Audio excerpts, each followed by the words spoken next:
음악은 따로 들려드립니다. 말로만 하는 음악 이야기. 지난 시간에 맨 마지막으로 이야기했던 곡이 네킹콜의 Unforgettable. 그러니까 52년 연주로 우리가 보통 들어오던 네킹콜의 Unforgettable은 오케스트라 반주였는데 피아노와 기타, 베이스 이렇게 단촐한 담백한 버전의 Unforgettable 이렇게 소개해 드렸는데요. 네킹콜을 생각하면서 자연스레 그 연결고리로 네킹콜의 형제 중에 한 명, 이 네킹콜의 네 형제들 모두 다 음악을 했는데 그 중에 꿋꿋하게 계속 음악을 하면서 자기 나름대로의 업적을 쌓은 분이 네킹콜 4형제 중에 막내, 이름은 프레디 콜이고요. 네킹콜보다 12살이 12살. 아래예요. 그러니까 1931년생이신데 네킹콜이 40대 중반에 세상을 떠났는데 이분은 2020년 그러니까 3년 전에 89세로 아주 장수하시면서 80대에도 음악을 아주 열심히 하시다가 돌아가신 이 프레디 콜을 28번째 꼬리에 꼬리를 무는 재즈 이야기의 아티스트로 한번 정해봤는데요. 프레디 콜의 음악 중에 My Mood Is You라는 앨범, 87세에 내놓은 앨범인데요. 2018년에 나온 앨범이고요. 그 중에 동명 타이틀곡 My Mood Is You로 한번 정해봤는데요. 말이 노년이지 87세라고 하면 이분과 동시대에 태어나고 음악을 했던 분들은 다 돌아가신 이후에 남아서 조용히 음악을 계속 80대에도 하고 계시는 그 자체로도 놀라운데 이 음색이나 그분의 그런 여유로운 노래에 대한 해석이 너무너무나 좋구나 하는 생각을 했는데 이 My Mood Is You를 들으시면 굉장히 로맨틱해요. 노래 제목이 My Mood Is You, 내 기분, 내 무드가 당신이에요. 이런 거니까 꼭 한번 들어보셨으면 좋겠는데. 그 줄리어드를 나왔더만. 네.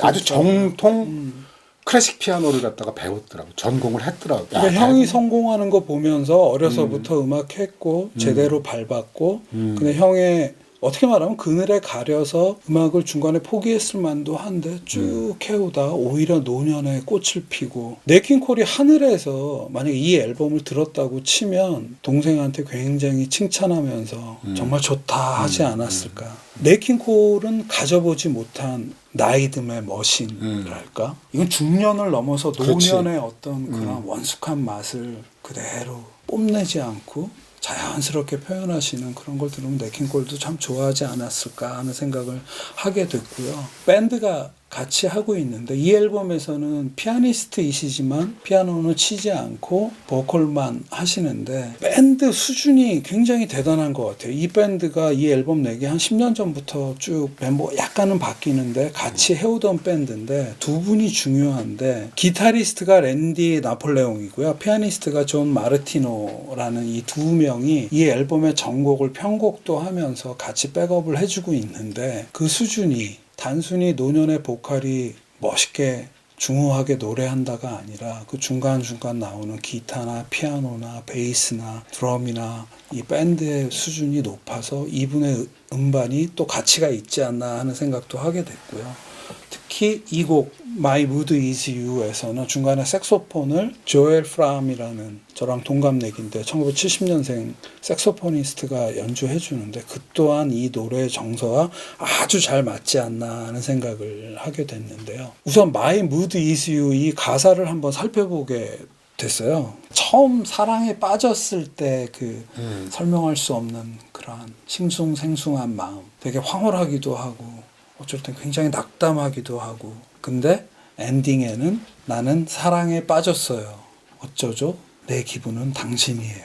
이런 사랑 노래를 87세 노년의 프레디 콜의 목소리로 한번 들어보시면 굉장히 좋을 것 같다는 생각을 하게 되고요. 이 앨범이 굉장히 제가 좋았던 거는 또 하나 감동적인 노래가 있는데요. The Lonely One이라는 노래를 프레디 콜이 노래를 하는데 이 Lonely One은 형인 네킹콜이 1956년도에 After Midnight이라는 앨범에서 노래를 했었어요. 그러니까 형의 노래를 하는데 제가 되게 감동적인 부분 부분은 형은 37살에 이 노래를 50년대에 녹음을 했는데 동생인 프레디 콜이 87세 2010년대에 형의 노래를 다시 부르는데 보컬 플러스 연주가 아주 훌륭한 연주여서 굉장히 좋은 앨범이 아닌가 하는 생각을 하게 되는데요. 넷 킹 콜과 프레디 콜 이렇게 이제 재즈계에는 형제들이 굉장히 많은데요. 기타리스트 웨스 몽고메리와 형제들 그 삼형제가 몽고메리 브라더스라고 해서 모던 재즈 시대에 활동을 했었고요. 그리고 행크 존스, 테드 존스, 엘빈 존스 이렇게 해서 존스 삼형제가 있고요. 그리고 또 지미 히스, 퍼시 히스, 엘버트 히스 이렇게 해서 또 삼형제가 모던 재즈 시대에 활동을 했었고 요즘에는 또 윈튼 마샬리스, 브랜포드 마샬리스 그리고 델피오 마샬리스 형제가 또 재즈계에서 잘 나가고 있고요. 캐논볼 애덜리와 넷 애덜리가 유명한 형제가 있죠. 그래서 29번째로 이들 형제들 중에 더 존스 브라더스를 정해봤는데요. 맏형인 피아니스트 행크 존스, 그리고 둘째 트럼펫터 테드 존스, 그리고 막내 드러머 엘빈 존스가 이 더 존스 브라더스인데요. 더 존스 브라더스의 Keeping Up with the Joneses라는 앨범인데요. 1958년 앨범이고 It Had to Be You라는 곡입니다. 정말 군더더기 없는 연주다. 이 세 분이 빡하고. 예 맞아요. 와. 제가 하고 싶은 말도 그런 쪽인데 행크 존스 피아니스트로서 굉장히 성공을 했고 노년 제일 장수하셨는데 노년에까지 너무너무나 완벽한 재즈 삶을 사신 분이고 테드 존스 트럼펫터로서 굉장히 또 큰 족적을 남겼고 엘빈 존스 뭐 존 콜트레인과 함께 하고 그 이후에도 엄청난 이게 세 명이 이렇게 다 잘 나간 형제도 드물다. 이 삼형제가 따로 음악을 하면서 1950년대 60년대 한 4장을 합작을 하셨대요. 그중에 이 58년 앨범이 첫 번째 앨범인데요. 저는 이렇게 대단한 이 삼형제가 같이 음악을 해서 뭔가 대단한 음악을 했을 것 같은데 오히려 좀 비어있다 그렇게 느낄 만큼 굉장히 미니멀하고 되게 단정하게 음악을 하셨더라고요. 골프 스윙 연습할 때 제일 많이 나오잖아요. 힘 빼고 예, 그런 거 아닌가요? 그냥 다 내려놓고 정말 단박했어. 그러니까 우리가 잘 나가니까 뭐 대단한 거 한번 해보자 이게 아니라 뭔가 이렇게 내세우지 않고 서로의 음악을 이렇게 듣고 연주하는 그런 느낌이 이 음악을 들으면 그러니까 똑같이 느끼신 것 같아요. 저도 그래서 이 앨범이 굉장히 좋은 것 같은데 제가 고른 곡 It Had to Be You는 둘째 테드 존스의 프르겔혼으로 시작하는데요. 그냥 부드럽고 되게 착하게 연주를 해요. 그래서 형인 행크 존스가 피아노로 이어봤는데 그냥 뭐 이렇게 물 흐르듯 가고 그럼 막내 엘빈 존스는 아마 제가 모르긴 몰라도 이 셋 중에 굉장히 제일 강렬한 특히 드러머이니까 근데 형들 음악하세요 하고 브러쉬로 이렇게 조용히 백업만 해주는데 야 이게 잘난 척할 만도 한데 야 이 컨셉을 이렇게 잡으셨고 그게 듣기에 형제들의 음악으로서 이렇게 더 이상 좋을 수가 없구나 하는 생각을 하게 되는데 그러니까 예. 지금 얘기하니까 생각이 나. 그러니까 분위기가 어떤 분위기냐면요. 거실에서 듣는 사람 없어. 셋이서 연주하는데 그냥 셋이서 이렇게 연주하는 거야. 그렇죠. 아주 소곤소곤거리듯이. 아니 정말 뭐 군더더기가 없더라고. 그냥 음악만 다 이렇게 명반. 조용하게 음악하면서 서로에게 공간을 내어주면서 오히려 양보하고 배려하는 그런 게 좀 느껴져서 오케이. 굉장히 좋은. 근데 이 앨범이 또 재밌는 점은 이 삼형제의 성이 존스잖아요. 근데 여기에 참여하거나 노래 곡을 고를 때 다 존스만 써요. 구성 요소가 모두가 존스로 이루어졌는데 우선 이 삼형제가 이름이 존스잖아요. 성이. 근데 베이시스트를 한 명을 초빙을 해서 같이 연주를 하는데 언뜻 보면 형제 같아요. 에디 존스라는 베이시스트를 골랐어요. 근데 형제는 아니고 성이 존스고요. 이 앨범에 7곡이 있는데 4곡은 둘째인 테드 존스가 작곡을 한 곡을 형제가 같이 연주하는데 나머지 3곡은 이샴 존스라고 19세기 말에 태어나서 20세기 초반에 활동했던 이샴 존스라는 분의 곡을 연주를 해요. 그래서 온통 앨범이 존스로 돼 있고 앨범 자켓이 되게 저는 인상적이었는데 그 형제 중에 누구 한 집에 그 조카들하고 이렇게 같이 식탁 같은 데 앉아 있는 가정 사진, 그러니까 스냅 사진 같은 예, 그런 앨범 자켓이어서 아 이들이 바깥에서 다른 뮤지션들과 경쟁적으로 음악을 했지만 형제끼리는 이렇게 되게 좋은 그래서 Keeping Up with the Jones라는 그 앨범 제목 마냥 그렇게 되게 사이좋은 앨범을 냈구나 해서 기분이 굉장히 좋은 앨범이라는 말씀을 드리면서 꼬리에 꼬리를 한번 물어봐야 되는데 이 앨범에 들어있는 이샴 존스의 세 곡이 It Had to Be You 그리고 On the Alamo, There is no greater love There is no greater love라는 곡에 딱 방점이 찍히면서 이 곡으로 다음 곡으로 연결을 해봐야 되겠다는 생각을 했는데 이 There is no greater love를 생각하면 저는 소니 롤린스가 생각이 나거든요. 소니 롤린스가 연주한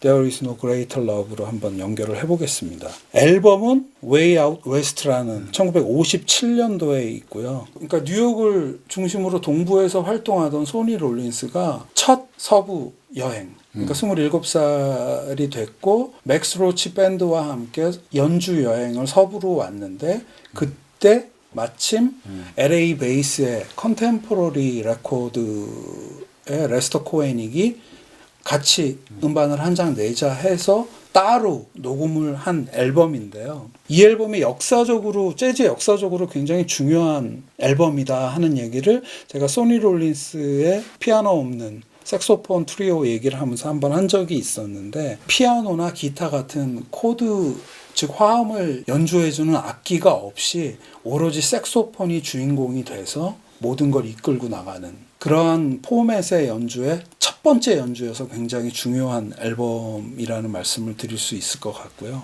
함께하는 멤버를 살펴보면 베이시스트가 레이 브라운, 그리고 드러머가 셸리 맨 이 세 분이 함께 연주하는 거는 처음이었대요. 그러니까 당연히 소니 롤린스가 동부에서 활동하다가 서부로 왔는데 이 셸리맨은 그 당시 웨스트 코스트 재즈의 터줏대감 드러머이자 밴드 리더로서 굉장히 활동하고 있을 때고 레이 브라운은 이쪽 저쪽을 왔다 갔다 하면서 했는데 이 셋이 하여튼간 연주한 건 이 앨범이 처음이었다고 하는데요. 녹음이 새벽 3시에 시작됐었대요. 녹음이 한 서너 시간 진행이 됐대요. 그러면은 이제 아침에 동이 터올 시간인데 그때쯤에 소니 롤린스가 아, 지금 좋지 않아요? 이러니까는 드러머 셸리맨이 이랬다는 거죠. 난 계속 연주하고 싶은데? 이 셋의 분위기가 굉장히 좋았다는 것이 베이시스트 레이 브라운은 조금 이따 다른 녹음 스케줄이 있었대요. 근데도 웃으면서 이들이 연주하는 모습이 그러니까 이들이 밤새고 연주를 해도 기쁠 수 있는 훌륭한 연주가 담겨 있다는 생각을 하게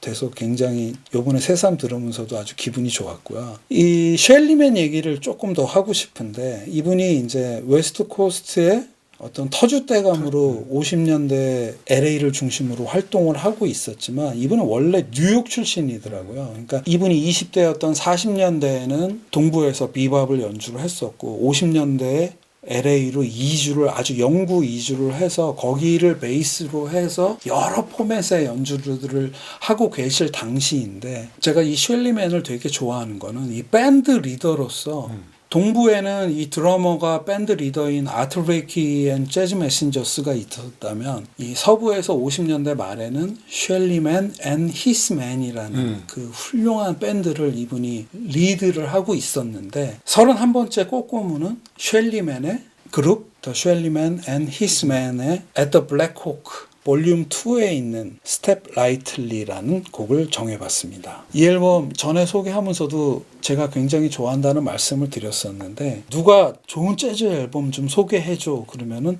이 앨범은 탑 1이나 2로 소개할 앨범이라고 생각을 하는데요. 즉흥 연주의 퀄리티적인 면에서도 최고이고 재즈의 기본 요소인 스윙 시대의 그런 스윙 말고 재즈가 가져야 될 어떤 정서로서의 스윙 우리가 흔히 얘기하는 그루브 뭐 이렇게 그렇죠. 그 여러 가지로 표현할 수 있게 있는데 어떤 스윙감 면에서도 정말로 훌륭한 것 같고 재즈는 스튜디오 녹음보다 라이브에서 진짜가 나온다고 하는데 이 라이브 앨범으로서 이 앨범이 가지는 가치가 엄청나다는 생각이 들어서 셜리맨이 가장 그 꼽히는 게 뭐냐면 균형 잡힌 드러머다. 이 앨범이 1959년에 9월 달에 샌프란시스코에 있는 블랙호크라는 클럽에서 며칠 동안 공연한 거를 앨범으로 모아서 냈는데요. 1960년에 4장으로 나오게 돼요. 이 공연이 얼마나 훌륭했으면 앨범 4장으로 컨템퍼러리에서 한꺼번에 내게 돼요. 세트로. 그러니까 볼륨 1, 2, 3, 4. 그리고 심지어 30년 후에 1991년도에는 이때 녹음된 것들 중에 이 4장에 포함되지 않았던 곡을 볼륨 5로 해서 이 블랙호크에서의 이 라이브는 총 5장의 패키지로 지금 존재하게 되는 거죠. 쉘리맨의 드럼을 이렇게 이 스텝 라이틀리라는 곡에서도 들어보면은요. 처음에 베이스로 몬티 버드윅이라는 베이시스트가 베이스로 시작을 하는데 이제 드럼과 함께 만나서 이게 쭉 깔리게 되면은 제일 첫 번째 솔로는 리치 카뮤카라고 테너 색소포니스트가 솔로를 하게 되는데 제가 전체 재즈 앨범을 들으면서 가장 몸이 들썩하는 그런 어떤 스윙감과 이 테너 색소포니스트 이 리치 카뮤카가 아마 인생 최고의 연주가 아닌가 조금 과장되게 말하면은 그거를 잇는 조 고든이라는 트럼펫터의 트럼펫 너무너무나 훌륭하고요. 그리고 이 앨범에서 피아니스트는 빅터 펠드만이라는 피아니스트인데 영국 뮤지션이에요. 근데 이제 요 59년 몇 년 전에 미국으로 넘어와서 바이브로폰도 치고 피아노도 치는 이 다재다능한 그 당시 25살이던데 빅터 펠드만의 피아노나 그리고 무엇보다 이들의 솔로를 다 안정되게 깔아주는 리더 쉘리맨의 드럼 너무너무나 훌륭한 연주라는 생각이 드는 거죠. 이 곡이 한 13분 정도 되는데 13분 내내 그게 유지되는 그 그루브감이 쉘리맨의 드럼에서 나오는 거다 하는 생각을 하게 되는 거죠. 이 곡 스텝 라이틀리는 베니 골슨의 작곡인데요. 이 베니 골슨이 1957년도에 자기 앨범 베니 골슨스 뉴욕 씬이라는 그 앨범에서 처음 발표를 한 곡인데 그러니까 2년 후에 이 밴드가 쉘리맨 밴드가 연주를 하게 되는데 그 이후에 이제 스탠다드가 되는 곡인데 베니 골슨한테는 미안하지만 베니 골슨의 앨범에 있는 스텝 라이틀리보다 이 밴드가 연주한 스텝 라이틀리가 아마 최고가 아닌가 그런 생각을 하면서 이 앨범을 듣게 됐는데 오늘 7번째 꼬리에 꼬리를 무는 재즈 이야기는 여기서 마치겠습니다. 네. 감사합니다.